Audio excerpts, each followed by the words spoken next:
Assalamu alaikum wa rahmatullah. Good evening, dear colleagues and friends. Um, Today we are having a webinar meeting as a continuous education from MEOM Academy platform. And I'm an honor and pleasure to have a very eminent expert in different subspecialty of ophthalmology today with us. In addition to the new generation, let's say, young ophthalmologists, they are not young as an age only. They are very smart and they are presenting a very interesting and very nice cases that we will learn actually all of us from them. And we will have a lot of comments from our expert in this about these cases. So today I will be the moderator with my dear colleague, Dr. Muhammad Audallah. He will join in a few minutes. Dr. Muhammad Audallah is a VR consultant in Cairo University. Let's go to, and we are going to have our expert, Dr. Aziz Jan Bashir. He is a VR consultant and also working in Pakistan. And he is also the president of MEOM Academy Young Ophthalmology Society. Second one, please. Next. Dr. Muhammad Al-Himeri is a consultant ophthalmologist. He is specialized in glaucoma, and he is working in Yemen Maghrabi Hospital. And we are honored to have him also with us. And he is the representatives of, as an international representative of MEOM Academy in Yemen.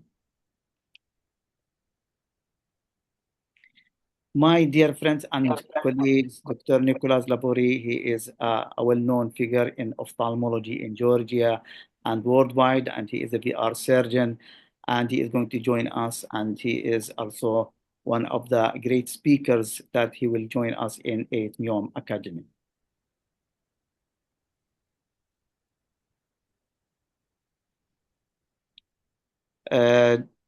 Dr. Safwan Al-Bayati, he is a consultant ophthalmologist, and he is the owner and director of Nevision Eye Center in Dubai, and he is a well-known figure in cataract and refractive surgery in UAE. Thank you, Dr. Safwan.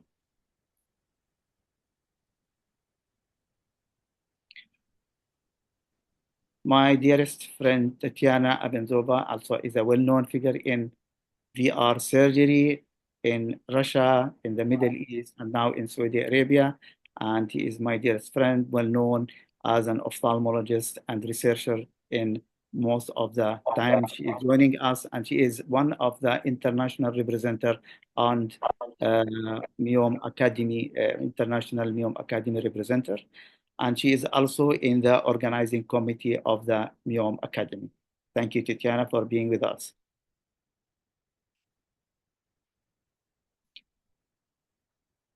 The last but not the least, Dr. Yasmin Sayed. Also, she is the professor of ophthalmology, Cairo University, Egypt. She is specialized in pediatric glaucoma, and she is also a head of MEOM Academy Glaucoma Committee. Thank you, Dr. Yasmin. I will go through the following speakers just by the name. Then each one he will start, he can just introduce himself. We are having Dr. Ayan Jilibnar from Azerbaijan.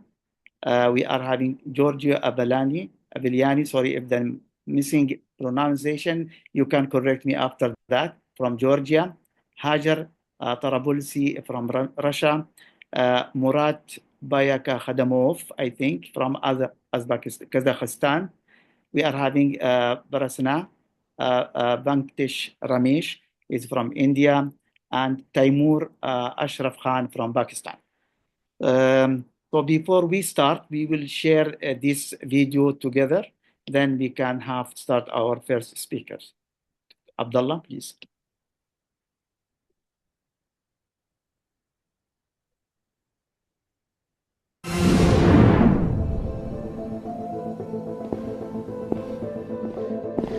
MEOM 20 2026 returns to Dubai with a broader program of science, training, and innovation. Our next international speakers offer a closer look at what awaits in the 8th edition. At MEOM 2026, the scientific journey will span the breadth of ophthalmology, from diagnostic questions to advanced surgical care.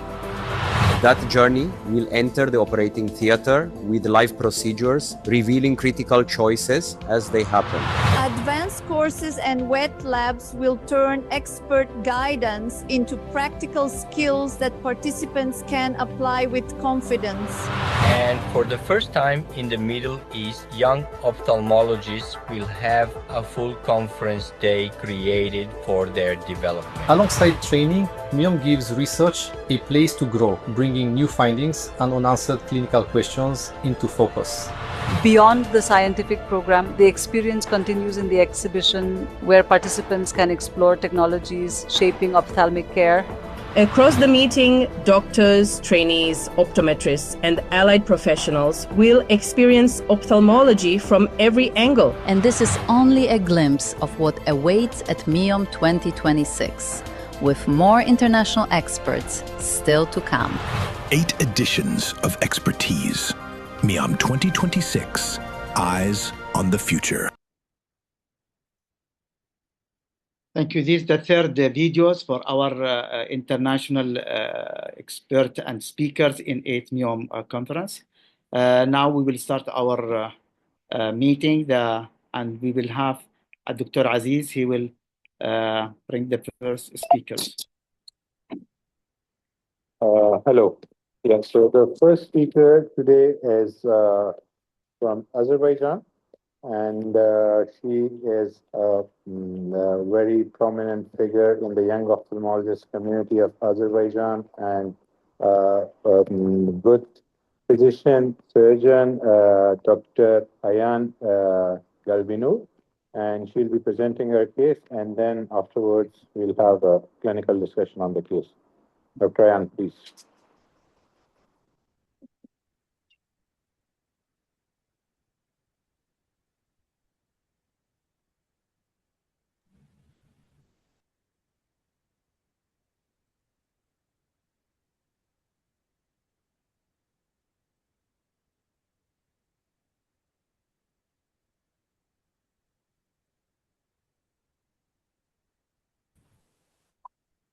Dr. Ayan, can you hear us?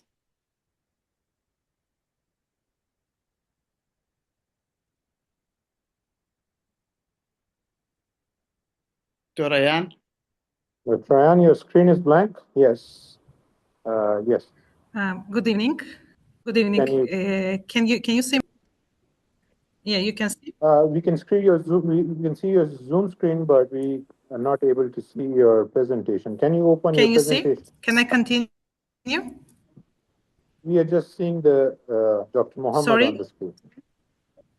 We are just seeing Dr. Mohammed on the screen. We are not seeing your presentation. Okay, just a minute.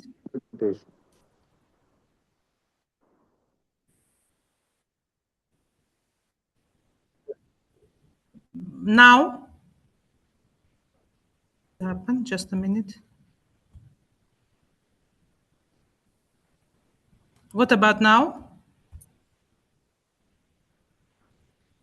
Can you see? Yeah, yes. Now we can see. Yes. Okay, good. Good. Good evening, everyone. Thank you so much for your for this great opportunity. It's a very great pleasure for me. My name is Dr. Ayan Galbinur, and today I'm going to present one case report. I have no financial interest in the context of the subject of this presentation. Here you can see the outline for my presentation. So today I'm going to present about a case report about a 35-year-old female. She's generally healthy. With 3 years LASIK surgery in both eyes due to myopia, and she returned us due to worsening of the left eye, sudden appearance of floaters and loss of peripheral vision for 10 days. Suspected left eye retinal detachment, and she referred to vitreoretinal surgeon. On initial examination in our clinic, her uncorrected visual acuity was for right eye 0.4, best corrected visual acuity was 1, and she had myopic fundus.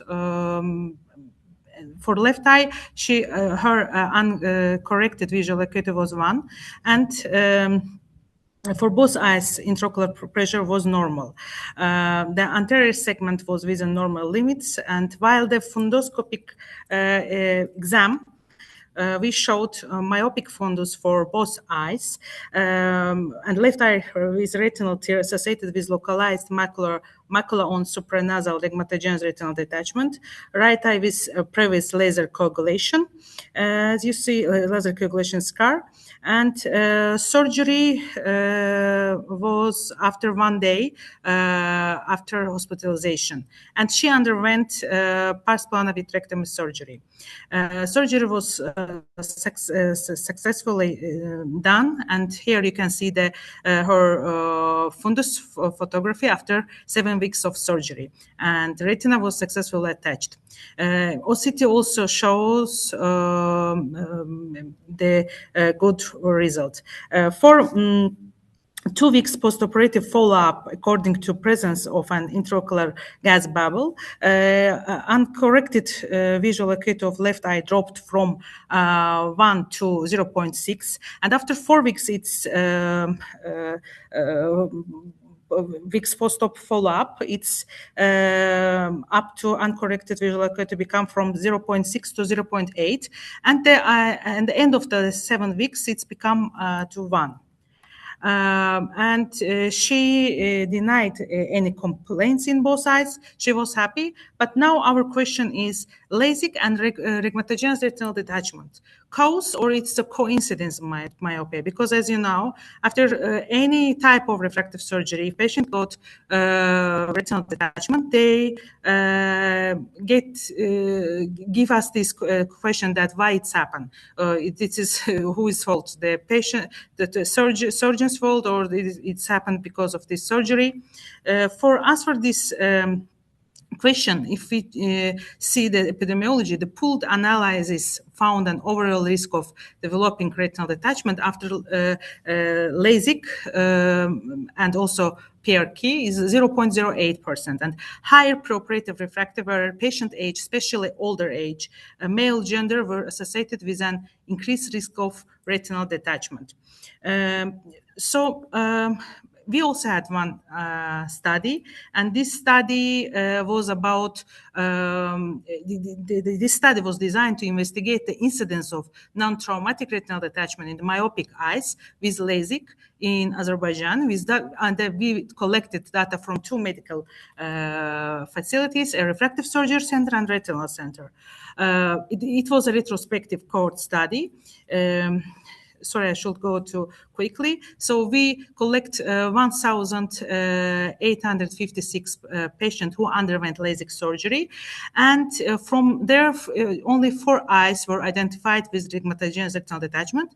And it's 0.20% of LASIK incidence for rigmatogenous retinal detachment incidence after LASIK surgery for our study. And there was 4 female patients. All of them went to pars plana vitrectomy surgery, and everything was good. If we compare our study with published literature, we can see that, as you remember, in our study, it was just 0.21%. But Andrei Gryzybovsky in 2019, in the Journal of Refractive Surgery, published that the pooled analysis found an overall risk of developing retinal detachment after LASIK of 0.08, and in the French publication, it was from 22,700 eyes during 8 years. It was just 0.06% of incidence. And in another published study was by Dr. Sabah Al-Rashid. Here also was just 0.22%. So the conclusion is the incidence of rhegmatogenous retinal detachment after non-syndromic myopic refractive surgery is low, and successful retinal reattachment was achieved in all cases. Prompt treatment results in good visual outcomes. So a take-home message from our today's presentation: first, preoperative counseling is very important. When a patient first presents for the consideration of refractive surgery, it's important first to inform about possibility of complication. Second, the myopia-associated risks. Patients at risk of developing retinal detachment should be treated with caution and informed that corneal refractive surgery reduces the refractive error, just refractive error, but does not eliminate the risks of related to myopia. The last one is preoperative peripheral retinal examination is essential in highly myopic patients. So here you can see the references which I used. Thank you for your attention, and also today the International Ophthalmology Day.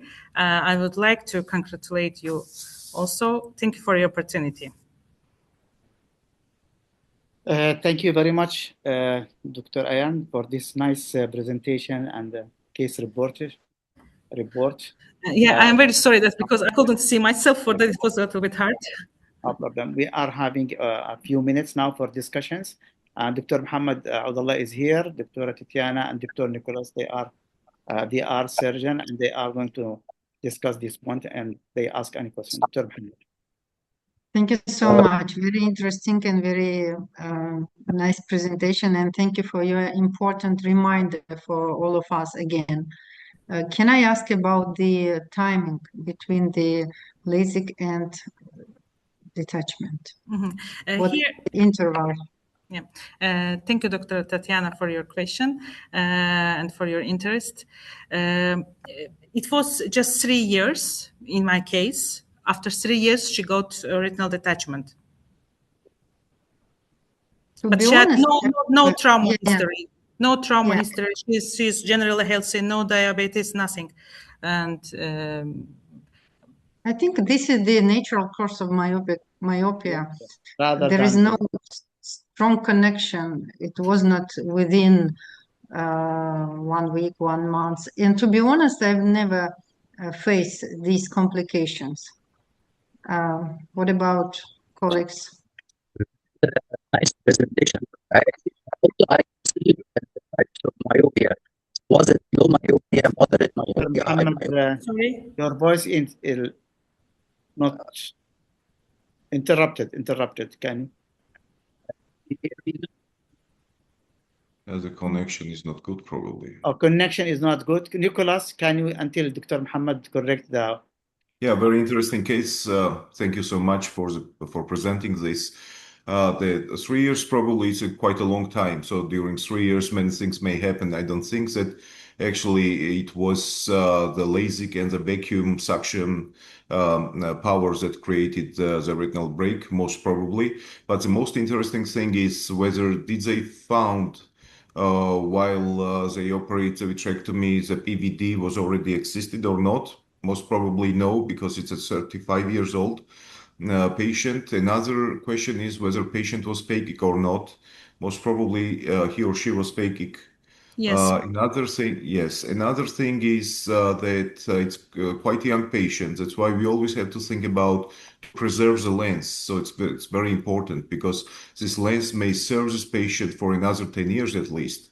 That's why probably I would think about the approach because before jump into the vitrectomy, probably I would think about the pneumatic retinopathy first and then the scleral buckling, which I love too much. It's my favorite.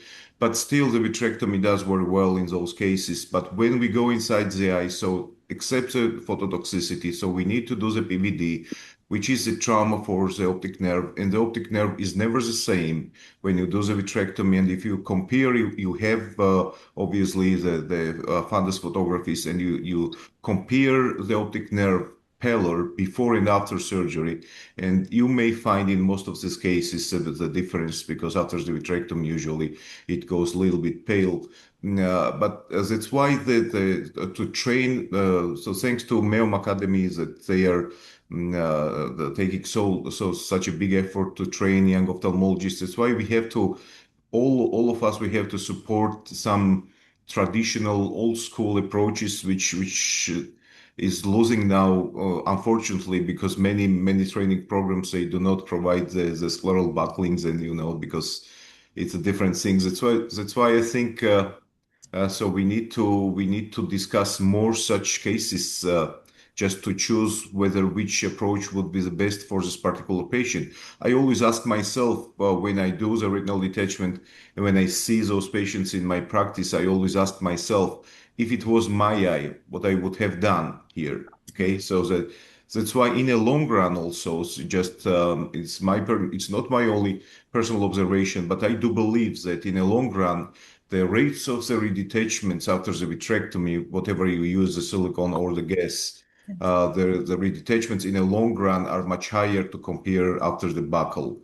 That's why those are the things. Another thing is, in high myopes, usually it may seem to you that you have done the PVD, but those PVDs are not always complete.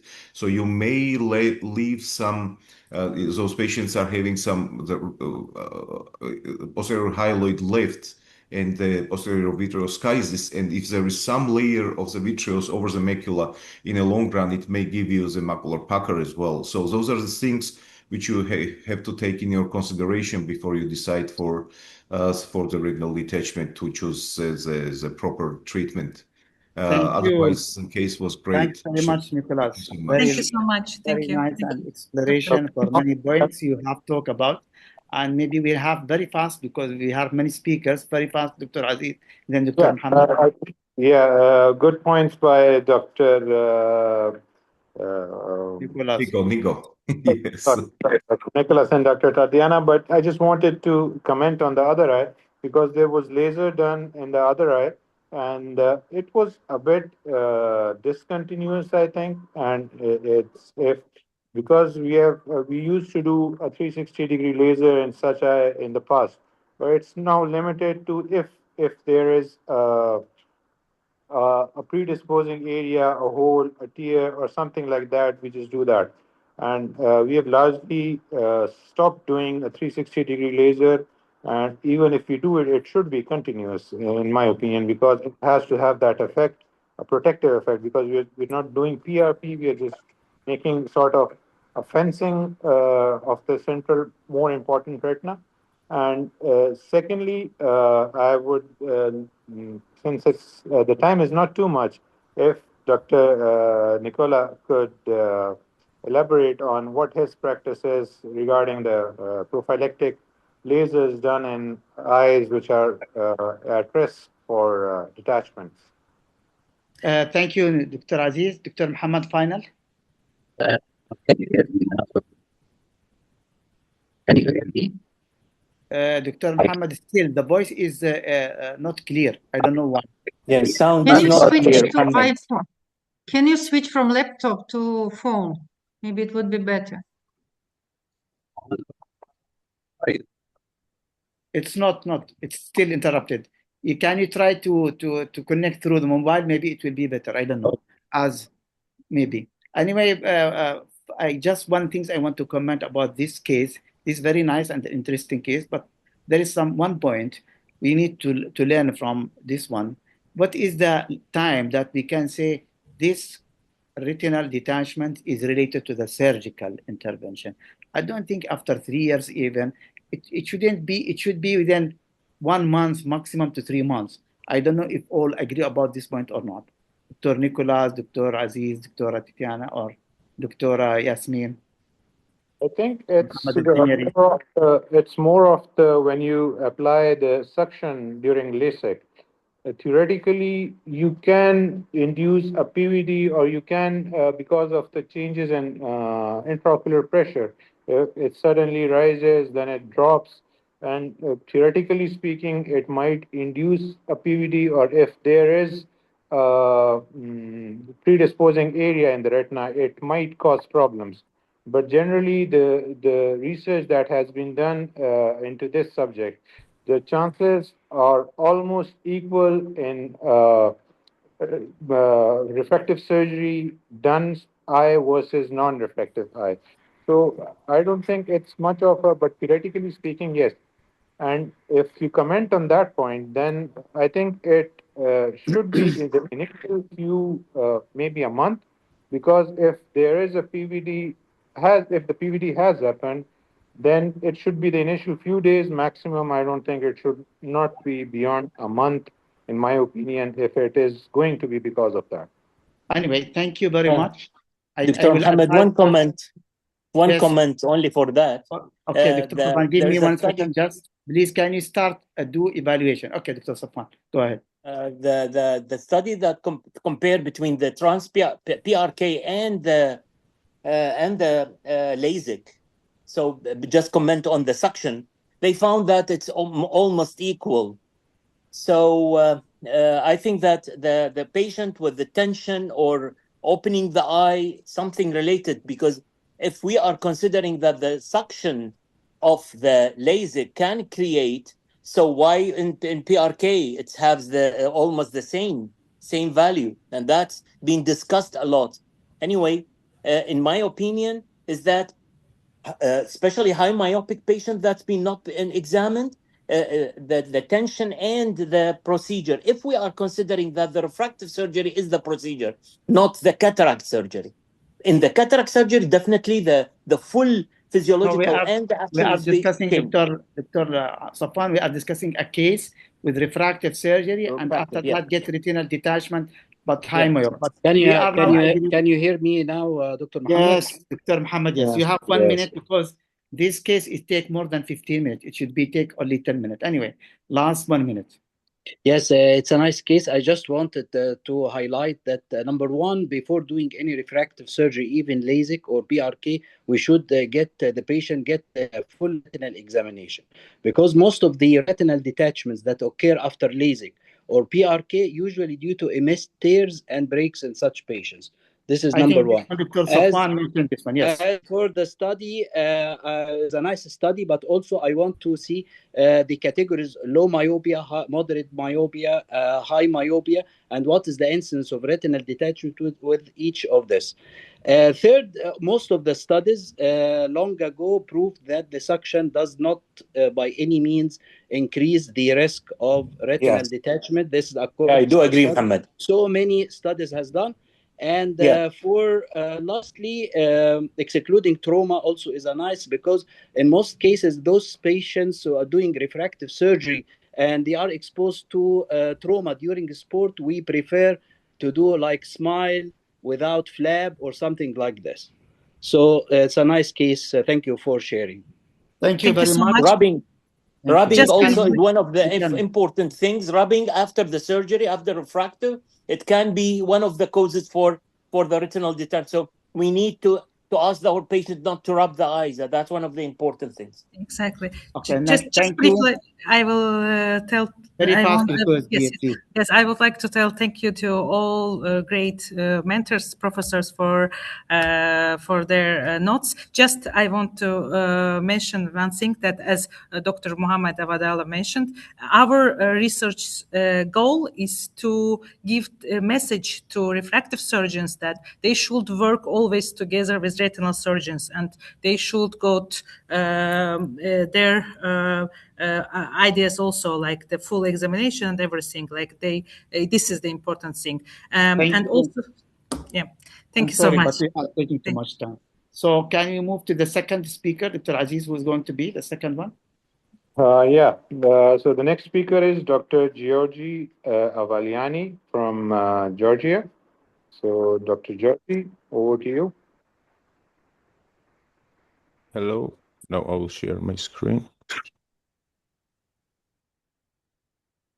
Just we need everyone to stick to the time, please. So otherwise we'll exceed the times too much. Okay.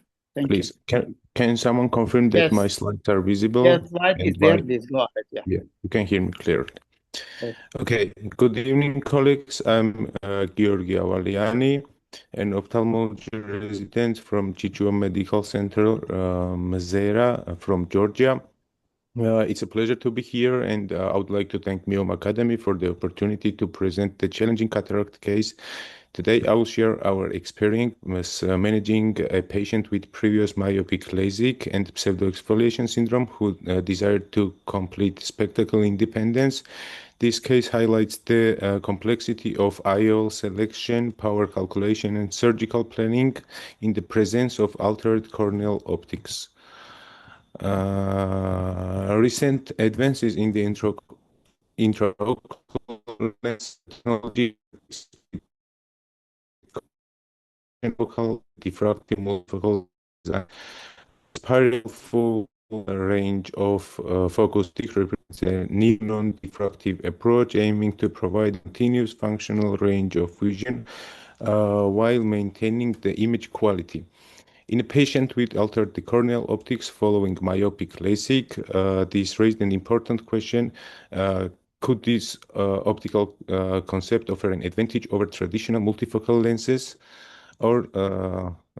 Let's now move to today's clinical case. This case presented several competing challenges. The first one was that previous myopic LASIK altered the corneal optics and complicated IOL power calculation. The second one, pseudoexfoliation syndrome, raised concerns regarding the long-term IOL stability. At the same time, the patient's high expectation and wishes to achieve spectacle independence at all distance. The key questions become not whether we could implant premium IOL in this case, but whether we could do safely and predictably. Let me first introduce the patient. Our patient was a 60-year-old gentleman who presented to our clinic with complaining of blurring vision and increased visual discomfort while wearing glasses. During the consultation, it became clear that the patient had high visual demand and a strong desire for spectacle independence. His goal was to achieve excellent vision at far, intermediate, and near distances to perform his daily activities without relying glasses on. He has previously tried monovision with contact lenses but found it uncomfortable. However, his ocular history made this case far from routine cataract case. This challenge was not to simply to remove the cataract, but to identify the intraocular lens that could be balanced between his visual quality, range of focus, and the surgical safety. Best corrected visual acuity was 1.0 decimal in both eyes, although they each required cylindrical corrections. On the slit lamp examination, we confirmed that visually cataract in both eyes. And most importantly, the right eye demonstrated pseudoexfoliations given the pseudoexfoliations. Okay. Let's now review the tomographic findings. On the right eye, corneal tomography confirmed that expected anatomical changes just following previously myopic LASIK. The central cornea was significantly flattened, while the peripheral curvature was increased. And this transformation from flattened cornea, central cornea to relatively steeper periphery is the classic optical signature of myopic laser ablation. The left eye, which was the dominant eye, demonstrated more pronounced corneal changes than the fellow eye. The axial sagittal curvature map demonstrated the central flattening and relative infranasal steepening of the anterior corneal surface. On the corneal topography and aberrometry, on the right eye demonstrated relatively regular corneal surface and no significant topographic changes or distortions. That's the left eye. In contrast to the right eye, the left eye demonstrated substantially greater degree of optical disturbances. Quantitatively, there was a spherical aberration of 0.16 microns and comma index of 0.34 microns. From a clinical perspective, these findings suggested that post-operative visual quality would depend not only on accurate refractive correction, but also on selecting and correct IOL with an optical profile capable of maintaining image quality in the presence of increased corneal aberrations. Following completion of diagnostic workup, the most important question for us was selecting the appropriate intraocular lenses. The patient's expectations were very clear.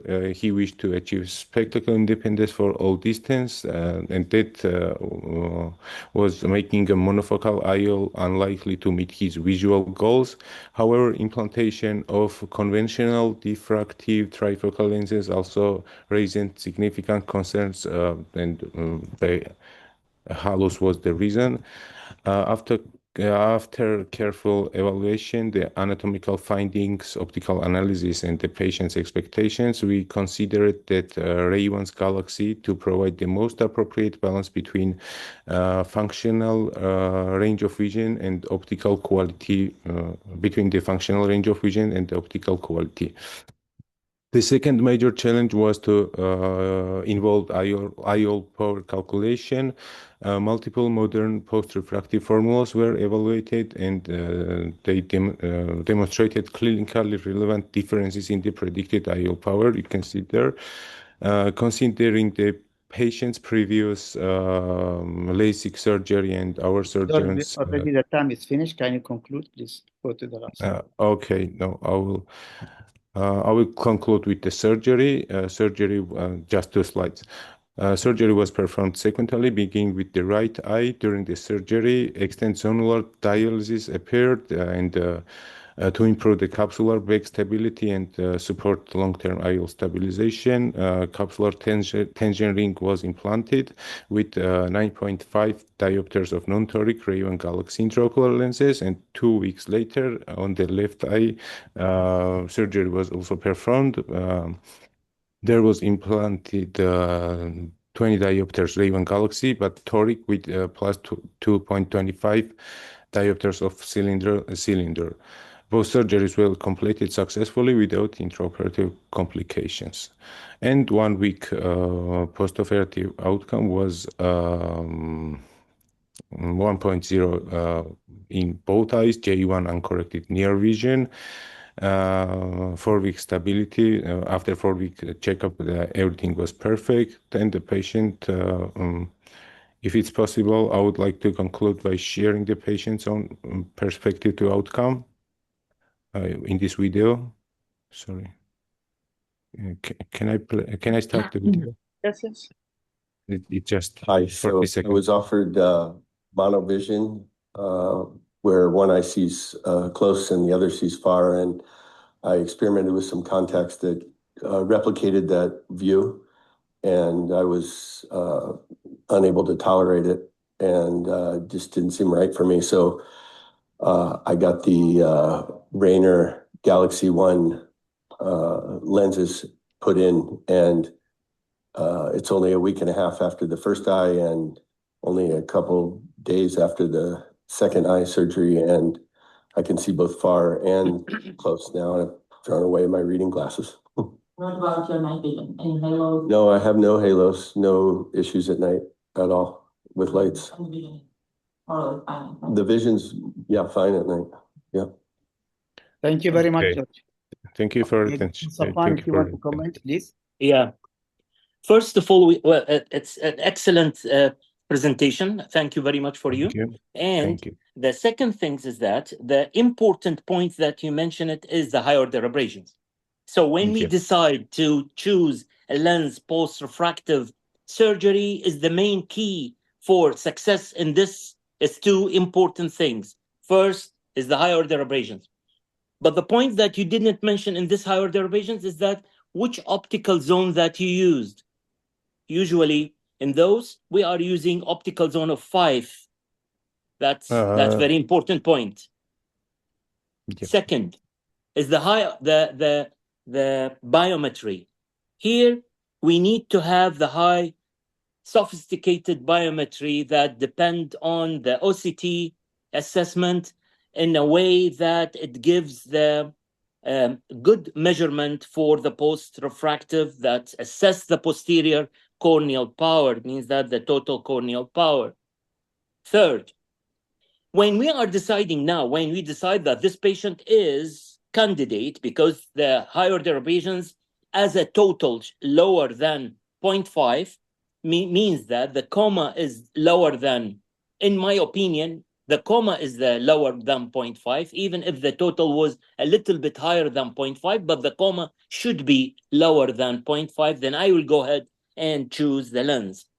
When you use the spiral, the important point in a spiral that everyone need to know it is that the spiral depend on the central that it's monofocal. So it is different from area to area. So with those that they have sunlight, like in our JCC area, the spiral is not working as a near in a good way, but because night the pupil will be dilated more as a reaction to the morning construction. Anyway, it was a good choice for him to get rid of the halos, because spiral, they consider that the halos is less in a spiral. It's not negative, but it's less. In my opinion, that I will go to hybrid EDOF. Hybrid EDOF here, it will give me more than the central, because this guy have a very flat cornea, and you didn't mention the Q value for this patient, which is very reasonably to be positive. Like, for example, in my opinion, it has a positive 0.3 or 0.4 diopter. So here we need more power for the near in a way that I can push him to have J3 at least. And that's what's important. But the important point to send a message is that any patient selected post-refractive to be selected for a trifocality, any kind of trifocality, the high order abrasions is the key. And the value of it should be on optical zone of 5 millimeter when we are testing that. And it should be on a machine or the diagnostic tools that can consider the posterior power. That's very important, because here we are changing the anterior, anteroposterior. So the total corneal power is very important for me, for this patient to be evaluated, which means that it's not on the pentacam, because pentacam still, even a new one, I don't know whether you have the new one that assess the total corneal power, it's depending on the anterior corneal power. So here I need the total comma, the total spherical abrasion, in a way that the patient will not face a post-op difficulties in distance or near. Thank you very Dr. much. Safwan. Thank you very much. Any other comment in a fast? Anyone want to share any opinion? I think Dr. Safwan, he talked about all the points needed, and he is specialized in this.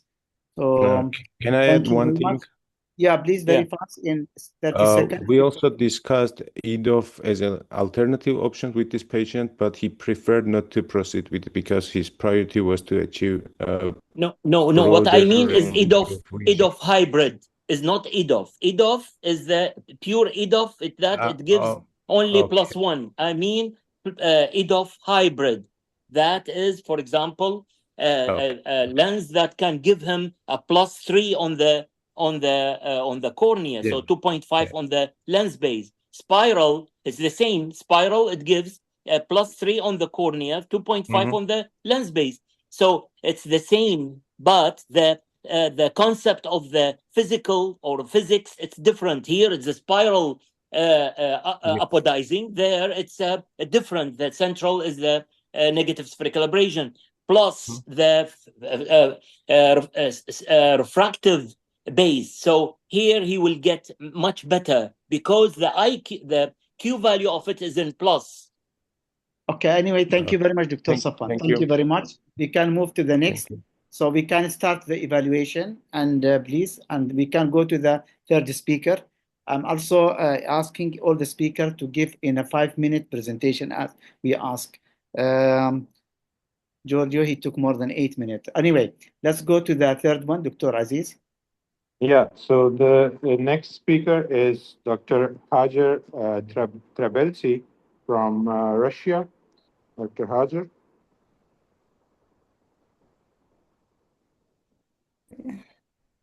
Hello, can I share my screen? Please go ahead.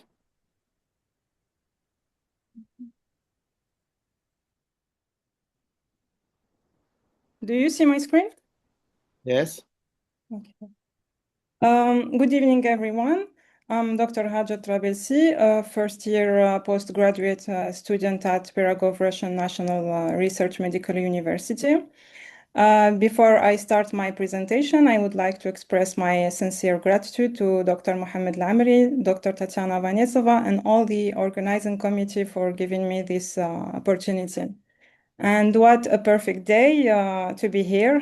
I want to wish you all a very happy International Day of Ophthalmology. For So, me, it's the first time that I know there is a day for ophthalmology. That's great.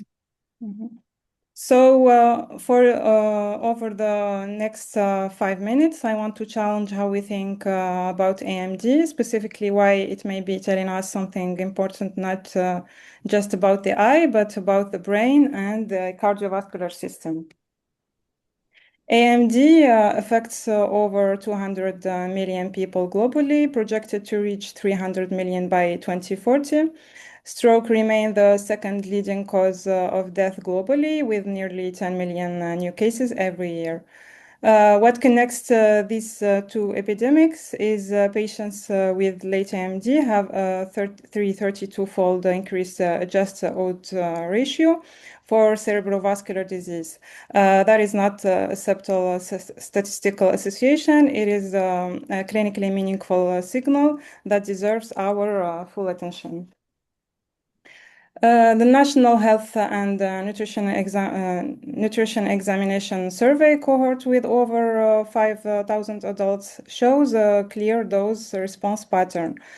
These findings are backed by the Rotterdam study and meta-analysis by Fernandez, confirming 46% increased risk independent of traditional vascular factors. The message is clear. The more severe the AMD, the higher the stroke risk. So, what does this relationship? Why does this relationship exist? The explanation is what researchers now call the common vascular phenotype. AMD and CVD are not just co-occurring conditions; they share the same underlying biological drivers. They share risk factors, hypertension, smoking, and dyslipidemia damage both retinal and cerebral vessels. Drusen contain the same oxidized lipids and complement protein found in atherosclerotic plaques. And also retinal arteriolar changes visible on fundus photography are independent predictors of carotid stenosis and silent cerebral infarct. Consequently, patients with late AMD have a 55% higher cardiovascular mortality than age-matched controls. At the molecular level, four interconnected mechanisms explain this shared pathology. First, complement activation. We observe the same inflammatory cascade in both AMD lesions and ischemic brain tissue. Second, we have barrier dysfunction. The blood retinal and blood brain barriers deteriorate in parallel. Third, we have oxidative stress. Aging cells in both the retina and brain generate the same damaging molecules. And fourth, systemic inflammation with elevated inflammation markers can cause damage in both the eye and the brain. Sorry. This brings us to a clinically important tension. Anti-VEGF therapy is our gold standard for neovascular AMD. However, the biology is more nuanced. VEGF is not purely pathological. Systematically, it maintains endothelial integrity and promotes vascular repair. The challenge is that our intravitreal agents don't stay confined to the eye. They suppress circulating plasma VEGF as well. The evidence confirms this concern. Meta-analysis suggests a 32% increased risk of thromboembolic events in AMD patients with the CVD history who received this therapy. So the practical message would be that in patients with prior CVD, initiating anti-VEGF therapy warrants joint cardiological assessment, not to withhold treatment, but to time it appropriately and monitor closely. What can we practically do? 3 tools can be proposed. First, routine OCT biomarkers. Second, cardiovascular risk calculators like SCORE2 allows us to identify patients who may benefit from preventive therapy. And third, a joint algorithm ensure that late AMD triggers automatic referral to neurology and cardiology, integrating OCT with carotid ultrasound and MRI. In essence, OCT provides the data, SCORE2 supplies the stratification framework, and a joint algorithm delivers the clinical action pathway, transforming ophthalmic diagnosis into systemic vascular prevention. Prospective validation is still needed, but this proposed approach could help reduce diagnostic delay. 3 messages to take away. AMD is more than an eye disease. Shared biology creates shared risk, and integrated care is the only way forward. And thank you for your attention. I welcome your questions. Thank you very much, Dr. Hajar, for this nice presentation and this new way of collecting or making the 3 different systems. They are working together in related to AMD. Is there any comments or question from? Thank you, Dr. Hajar, for a nice presentation and highlighting the association between age-related macular degeneration and cerebrovascular diseases. The one thing is not all. We do not give anti-VEGF to all AMD, only wet AMD, and wet AMD is only a proportion, which is the smallest proportion of the whole AMD. So you didn't mention what is. Do you mean AMD like all kinds of AMD, wet and dry AMD? Dry is the biggest chunk, and of course, wet AMD, we inject anti-VEGF, which are obviously contraindicated in patients with active thromboembolic events. So I just want to clarify what if we encounter this zone of patients who are wet AMD and they are not active cerebrovascular accidents. How would you counsel the patient and clarify the risk to this patient? Thank you for your comments and your questions. I mentioned that the epidemiology results gave us that late AMD, which is the wet AMD, that can cause or can give cardiovascular risk for patients, especially in the who are aged from 50 or plus. What I would suggest it is if patients are diagnosed with wet AMD or late AMD, they should go. This approach is not how to say it is not validated yet. We are trying to develop an algorithm to help those patients to refer them once the diagnosis of late AMD is here. We can refer them automatically to a cardiologist or neurologist, so they can put preventive therapy for them that will prevent them to have cardiovascular events such as ischemic stroke or Yeah, so you have a counsel. Basically, you counsel the patient with wet AMD with the risk of developing such things. The thing also that those patients are taking already anticoagulants. Most of these patients take anticoagulants in order to prevent strokes or so. The dilemma is that anti-VEGF also increase the risk of bleeding. Of course, this is a high-risk patient, but again, what you meant in AMD is wet AMD, right? As I understand, yes. or wet and dry. I think Dr. Hamad is wet. It cannot be dry. Anyway.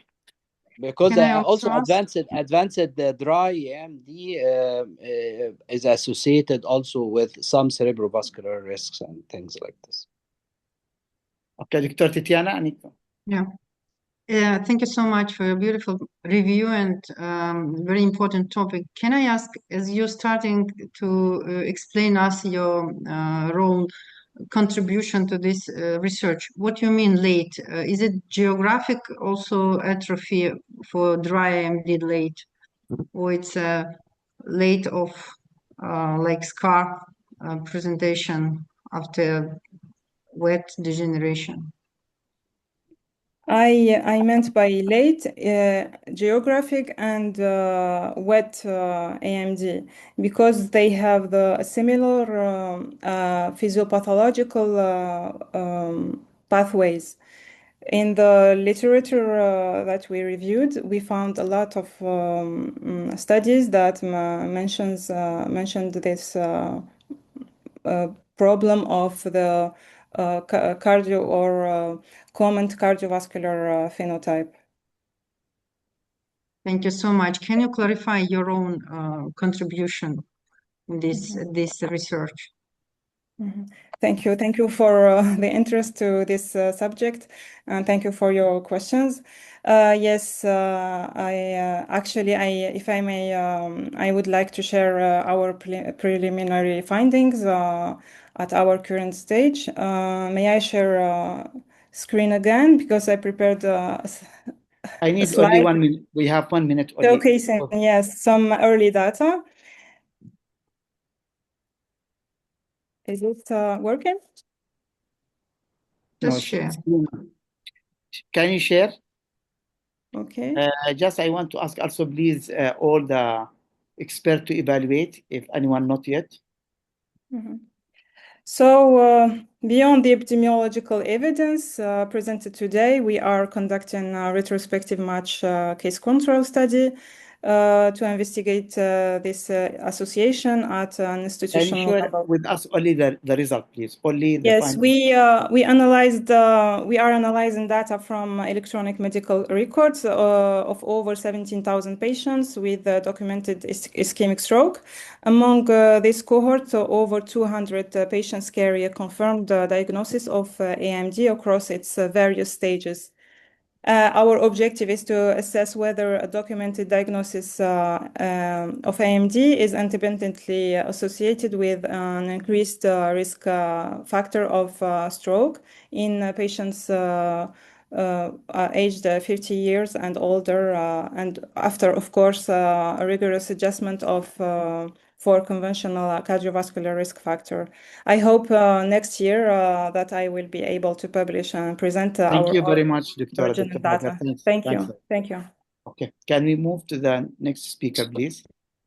We are still facing that we need everyone just to be on time, please, kindly. Yes, so Dr. Murat Baykhadamov from Kazakhstan is our next speaker. So, Dr. Murat.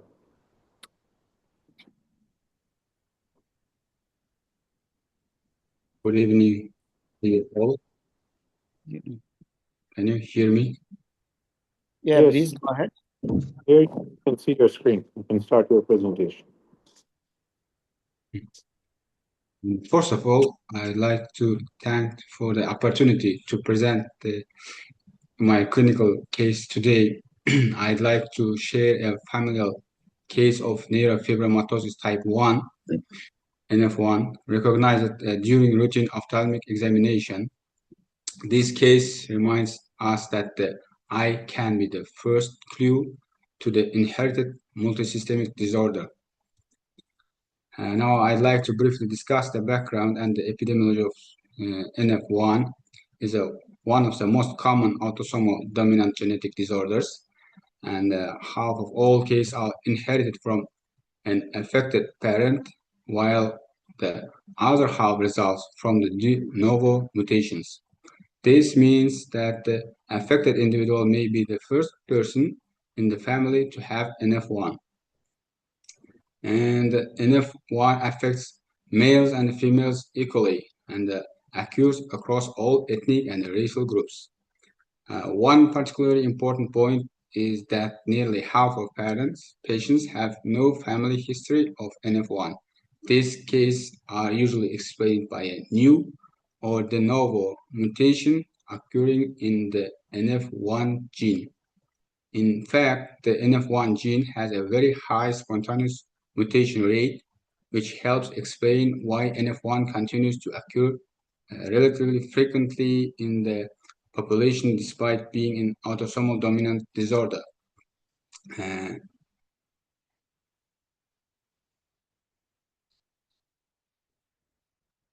And our first patient was a 55-year-old man, and the slit lamp examination revealed multiple leash nodules.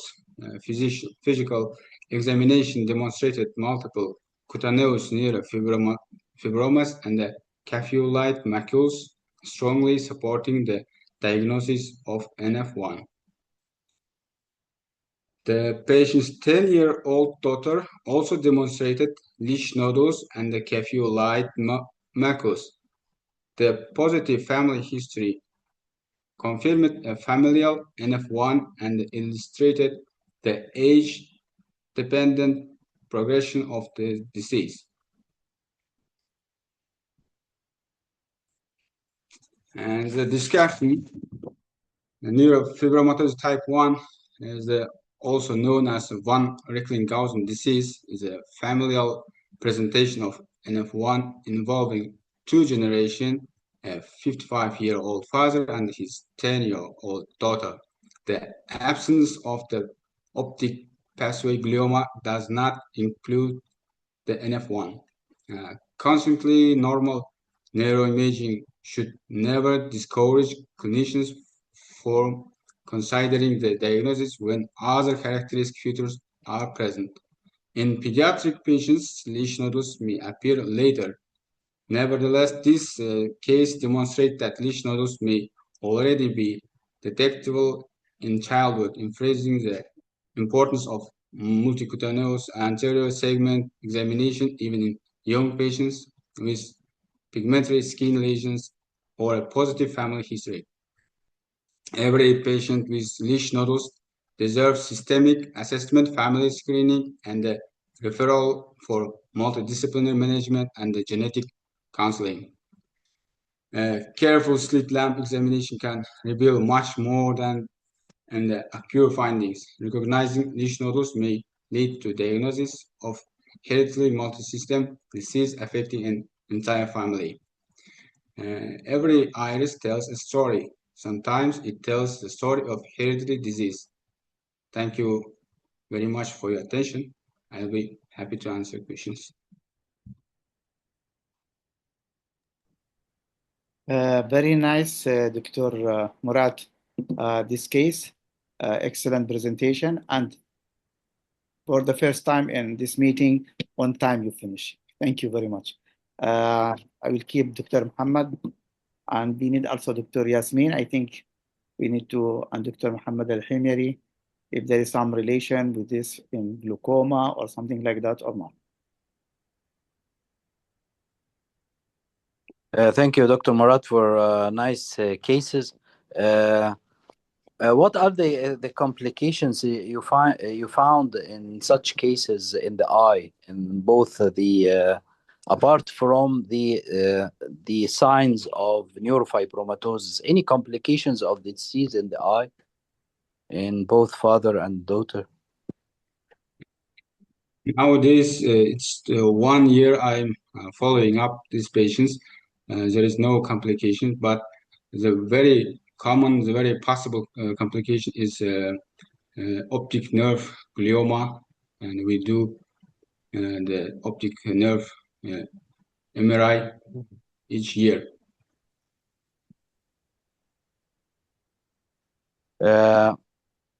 Did you find any association for glaucoma with such patients?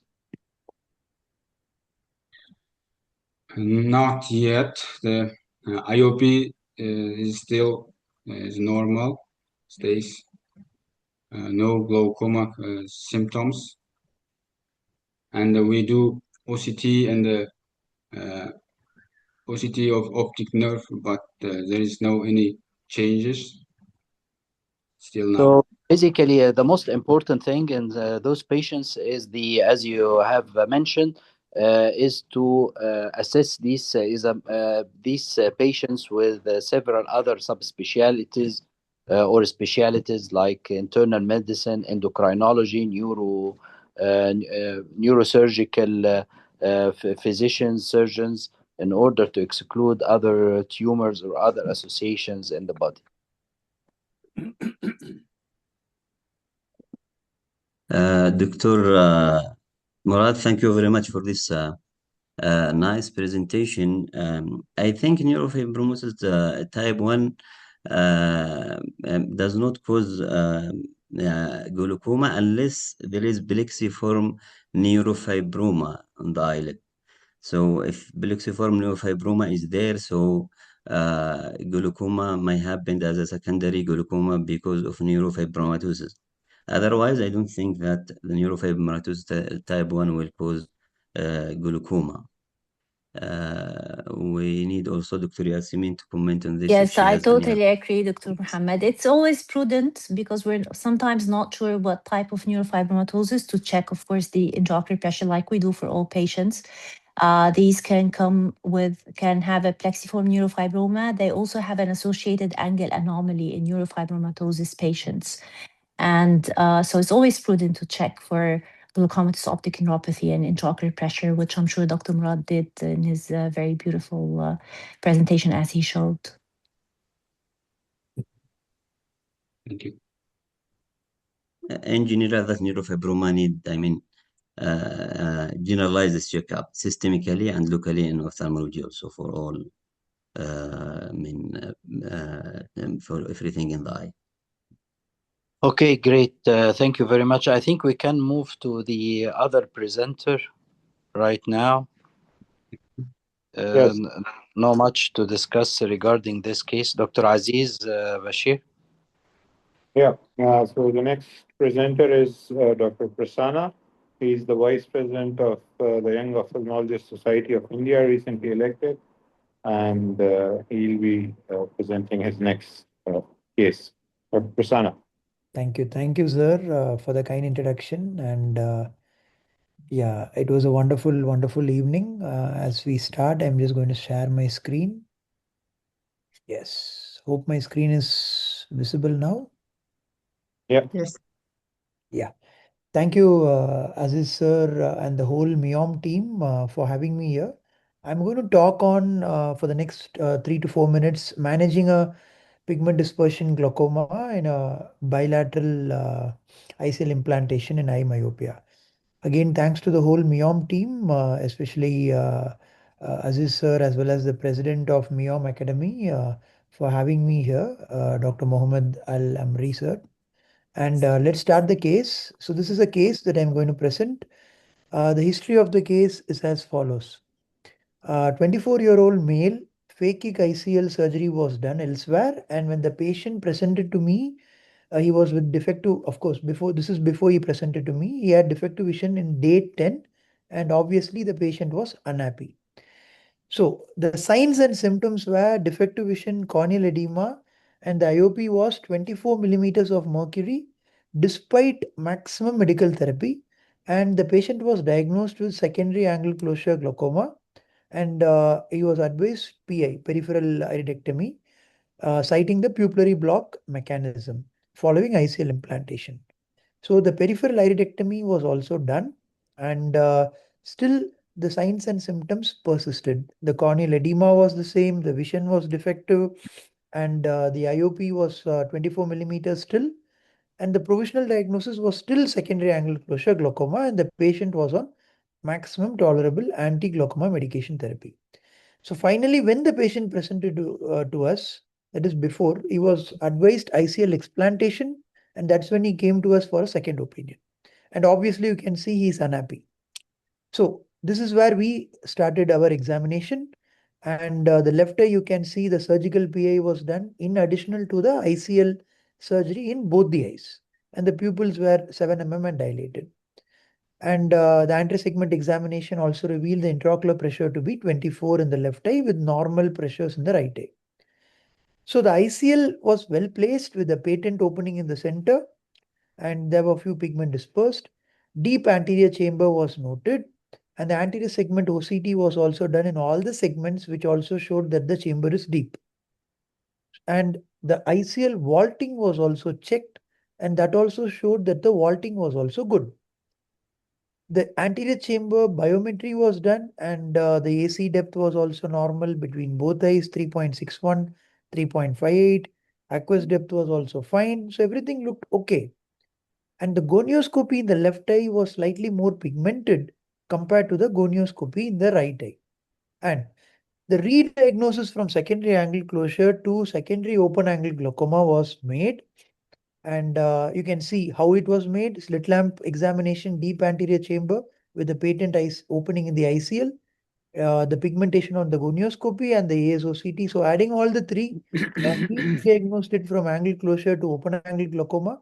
And the possible mechanism that we could think of in this animation that you can see, there could be an iatrogenic cause, or when the ICL was placed, or it could actually be an innate mechanism where the posterior iris surface and the anterior surface of the IOL or the ICL rather, there could be some pigment dispersion that could have happened during the due course of ICL insertion on the 10-day postoperative period, which could cause the pigments, as you can see, to go and deposit in the angle and cause the pigmented trabecular meshwork.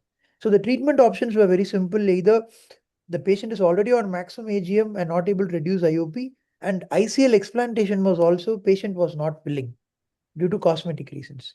So fingers crossed, we went with trabeculectomy with Ologen, because anyway, if you even explant the ICL, you may need a trap. So we thought reverse. Let's do a trap. If it's not working, then we'll contemplate ICL explantation.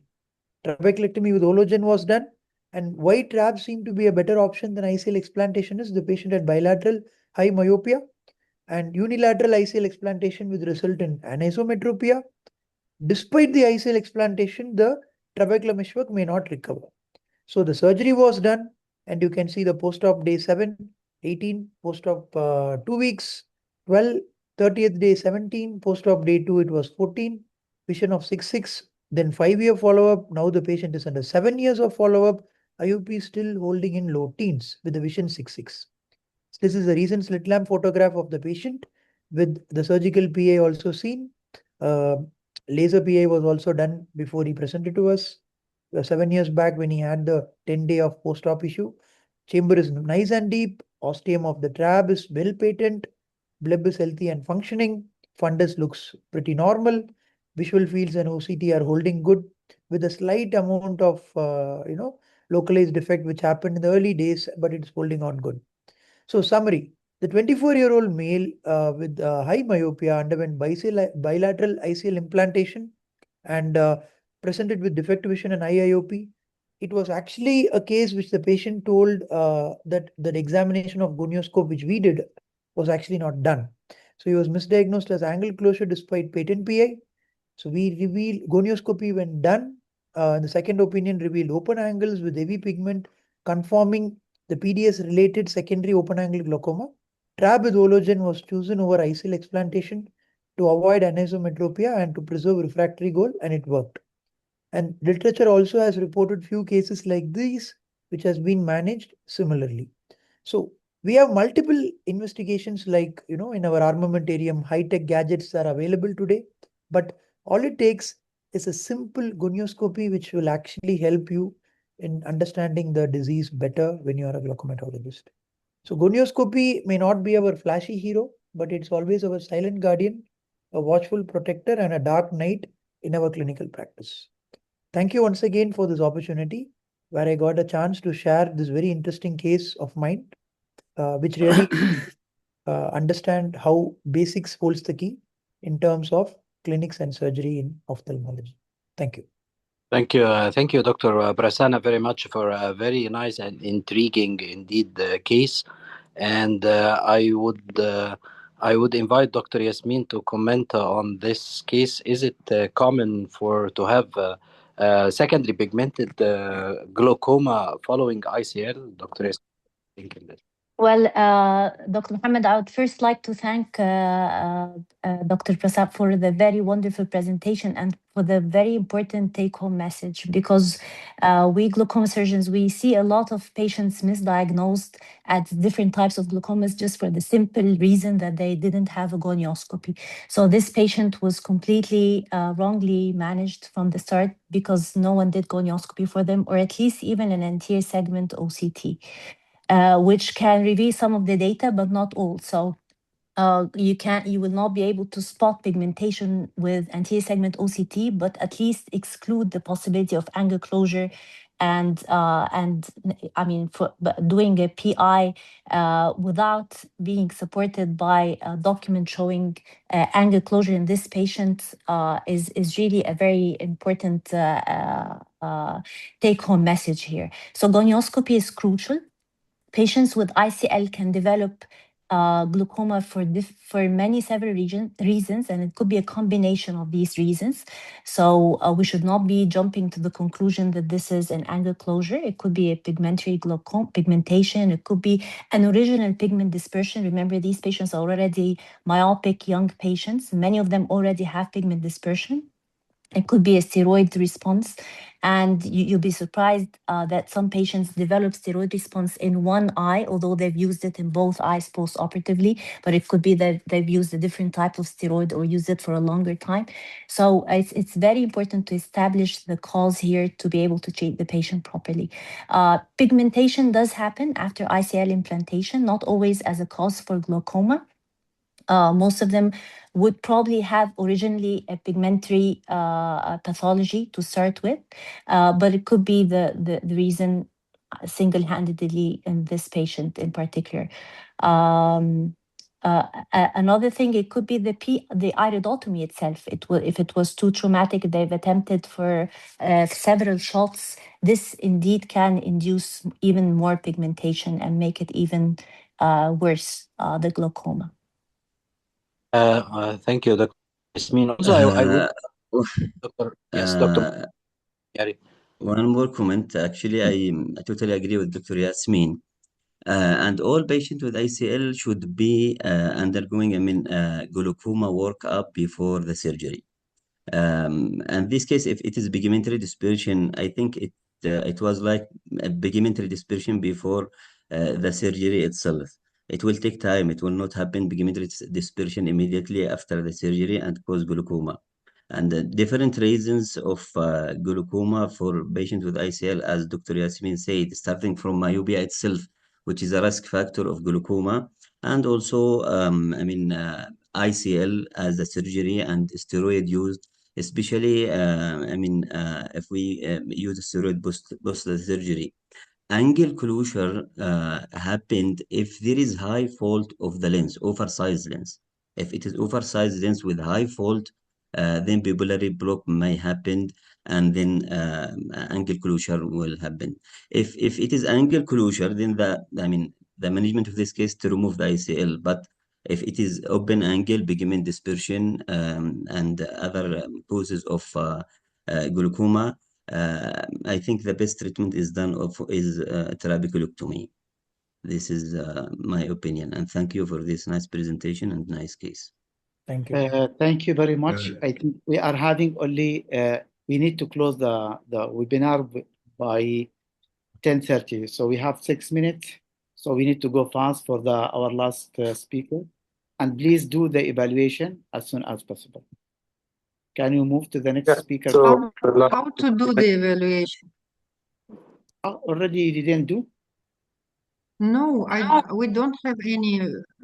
Okay. Anyway, you already. Diana, I will write you. I will write you on WhatsApp how to do that.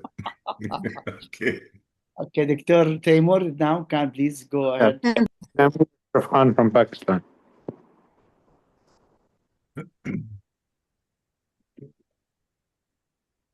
Good evening, Assalamu alaikum. I hope the slides are visible. Yes, we can see it. So now here tonight at the MEOM webinar, I am extremely grateful for the opportunity to represent Pakistan. So my case would be that the acquired doses should always be considered as Mr. Sign.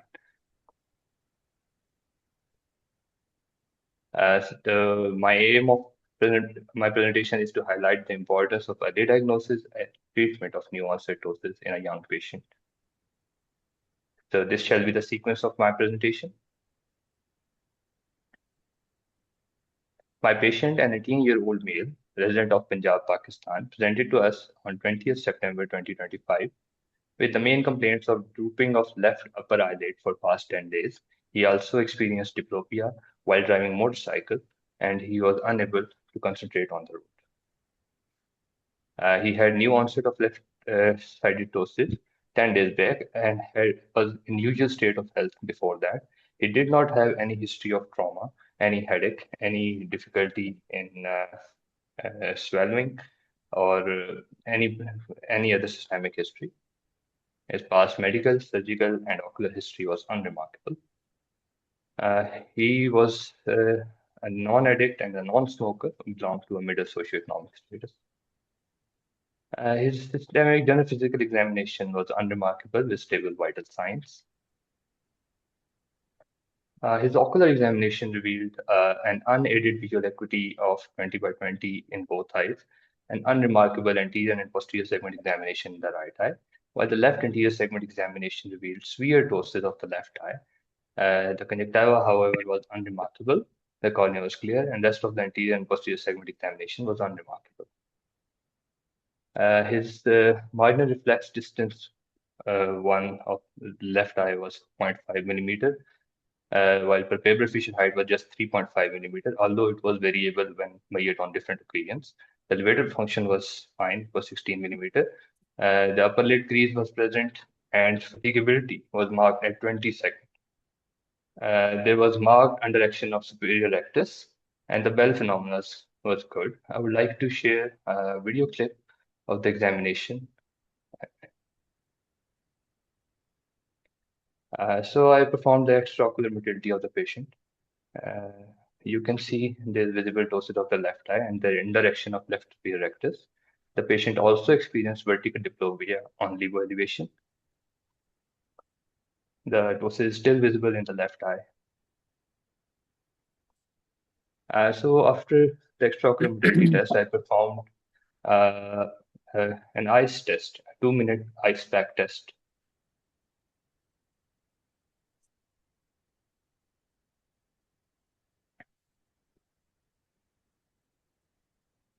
There was a dramatic improvement in the left ptosis of the patient.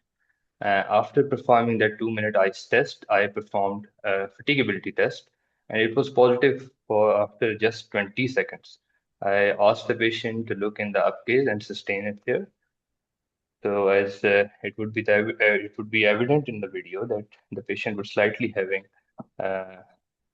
developing ptosis in the left eye again, and the left globe would continue to come downwards and towards the primary gaze.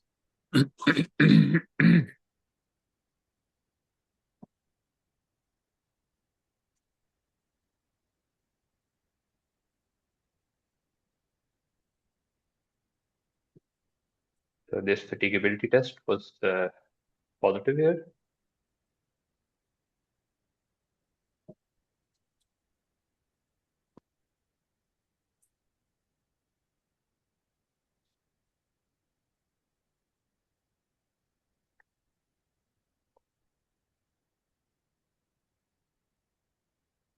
Sorry, there must be a problem with this.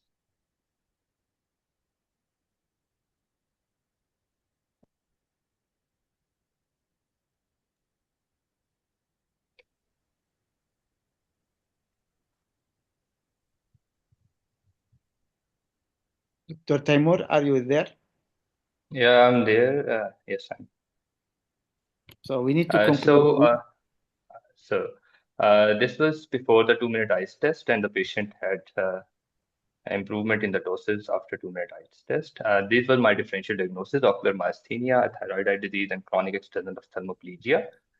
So I ordered some investigations. There was some systemic investigation like anti-acetylcholine receptor antibodies, which was significantly high. That was greater than 8. This was the Hess chart of the patient. You can see a remarkable constriction of the fields in the left eye. The CT test with contrast was unremarkable. It was done for thymoma. The MRI brain, orbit, and neck with contrast was essentially unremarkable. The autoimmune profile of the patient was unremarkable, especially the thyroid profile was also unremarkable. I ordered electromyography and repetitive nerve stimulation test, which was unremarkable. However, there was a comment that ocular myasthenia cannot be ruled out on EMG and CS. So the diagnosis was ocular myasthenia gravis. I counseled the patient regarding the disease, its prognosis and natural course. Also started the patient on pyridostigmine 1 mg per kg every 6 to 8 hours, and showed the patient to neurologist, who started him on mycophenolate mofetil 500 mg twice daily. The patient showed remarkable improvement after the treatment, and this was taken after 2 months of the treatment. The patient had no doses, and there was no further limitation of extraocular motility, as well as no complaint of diplopia. So this was the Hess chart on the follow-up visit as well. So we all know it is an autoimmune disease, and antibodies are generated against acetylcholine receptors, result in impairment of neuromuscular conduction, resulting into weakness and fatigability of skeletal muscles, but not of cardiac and inflammatory muscles. Generalized myasthenia gravis is more common as compared to ocular myasthenia gravis. However, there is significant risk that ocular myasthenia gravis would convert into a systemic myasthenia gravis. Approximately 80% of such cases ultimately end up into systemic myasthenia gravis. The clinical manifestations can be variable, and this is the risk stratification. 20 to 85% is reported into the literature that it would convert into generalized myasthenia gravis. So these are the Please, can you common go to differentials. the conclusion, if you don't mind? We need the conclusion. Please, sure. Again, as the title suggested, that acquired ptosis could always be a sinister sign. So a complete workup of new onset ptosis should always be done to rule out any sinister underlying pathology. Patients with ocular myasthenia gravis need a lifelong follow-up due to increased risk of conversion into generalized myasthenia gravis. So these are the references I have used, and I thank you all for your patient listening and the opportunity to be here today. Thank you very much, Lord Taimur. Thank you very much. Is there any comment? But we need a very fast comment. Meanwhile, please do the evaluation and send it so we can select today who is going to be the speaker. Thank you, Dr. Taimur, for a very nice case. Do you see a lot of my ocular myasthenia gravis in males? Because I think myasthenia gravis is predominantly occurs in females. I agree with your comment. This was an isolated case, so presented and published as a case as well. But again, the cohort in our studies have shown that 6 out of 8 patients we reported over the period of 5 years, were actually females. So it's being a a male, good point to keep high index of suspicion in such cases, even in male patients, because many think that myasthenia gravis occurs in females only. Totally agree. Thank you for your comment. Any comment from any other of the panelists? Any other comment? We don't need to have go directly to select Yeah. the winners of this, because we are in the last few minutes. We are exceeding the time because there is another webinar from another in the same platform. Abdullah, can you please share the screen and start do the selecting of the attendees winners for this webinar today? Can I add just short information about International Day? Today, the 99th anniversary of the birth of academician Sviatoslav Fedorov, who is a visionary surgeon and innovator who inspired generation of people. And this day was chosen as an honor to his birth. That's Great. why. Congratulations. Congratulations. Actually, he was the For inventor all of of us. ICL. Yes. Yeah. For all of us. Okay. Oh, great. So congratulations also, Titiana, for you, because Hajar, she is the winner. No, there is a... No, this is for attendees. Great. No, I think Congratulations. Hajar, he will wait. This one, we are selecting attendees. Wait. Sorry. I think Hajar, she registered in two places. Okay. Abdullah, can you mention what are you doing? Because the winner of what? Of attendees. Attendees. Okay. Umair Naeem. Okay. Next.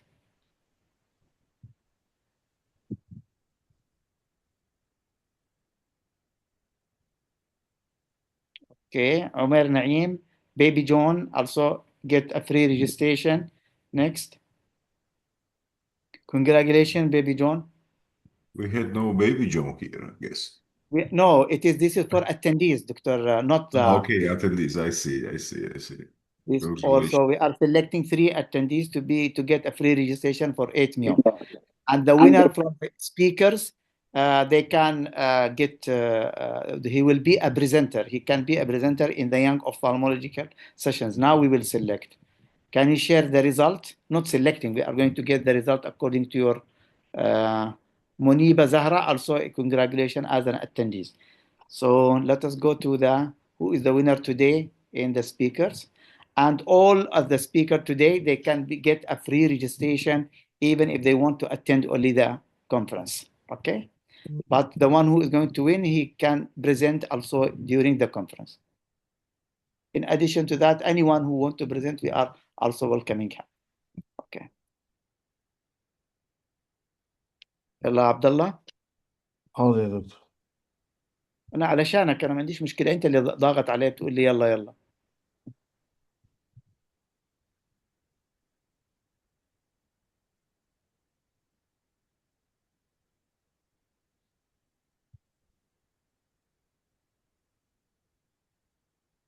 Okay, so Prasan, congratulations for